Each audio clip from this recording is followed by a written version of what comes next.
Салам достор, Кыргыз Дамдары каналына кош келипсиздер. Достор, мен бүгүн сиздерге аябай даамдуу, аябай кооз чакчактын рецептин көрсөтөм.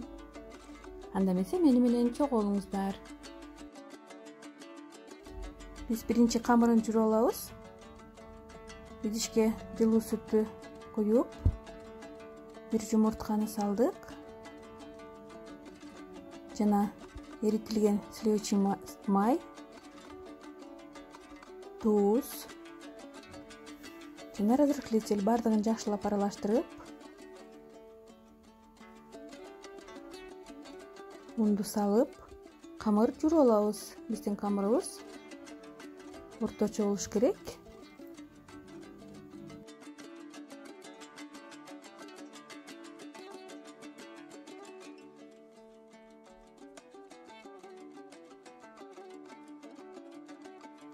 Мынакей камырды жүрүп алдык.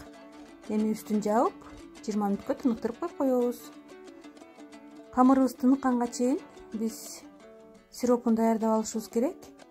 Суу, сахар салдым. Жана бал.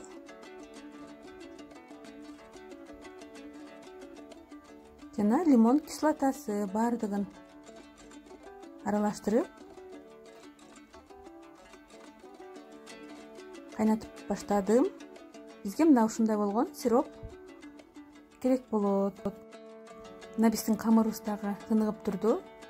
Эми камырды тең экиге бөлүп, дагы 5 мүнөткө тыныктырабыз, жайганга оңойрок болот. Мына эми жайып баштадым.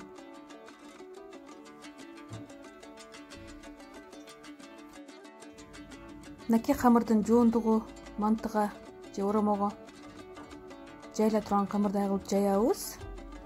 Эми аларды видеодо көрүп тургандай кылып кыркып чыгабыз.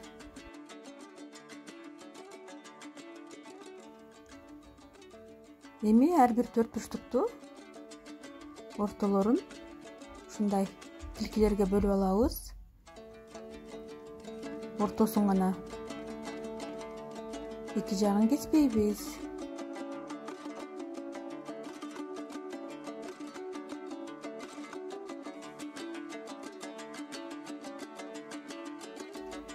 Мынакей эми эки жагын чыңчылап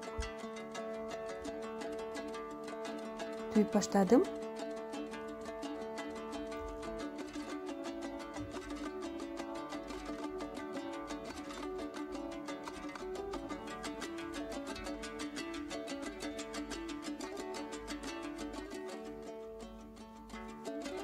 Мынакей достор, эми биз бышырганга киришебиз. Казанга майды куюп, биз орто отто кооруйбуз.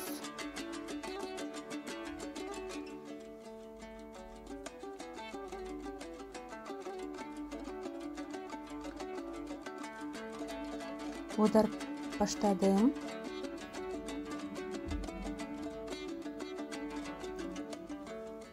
Мына эми кызаргандан кийин майдан чыгарып, биз ысыгында сиропко салып алышыбыз керек. Мына видеодон көрүп тургандай кылып сиропко салып алабыз.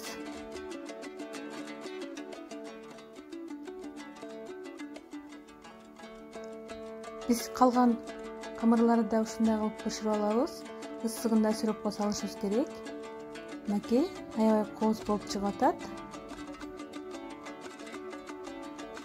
Мына достор, биздин чакчактарыбыз дагы даяр болду. Өзүңүздөр көргөндөй аябай даамдуу, аябай кооз, өзгөчө чакчактар болду. Даамына сөз жок. Достор, эгерде рецептим жакса, анда сиздерден комментарий күтүп калам. Менин каналыма жазылганды унутпаңыздар. Жаңы видеолорду көргүңүздөр келсе, анда колокольчикти басып коюңуздар. Достор, көңүл буруп убактыңыздарды бөлгөнүңүздөр үчүн чоң рахмат. Жакшы калыңыздар, аман болуңуздар.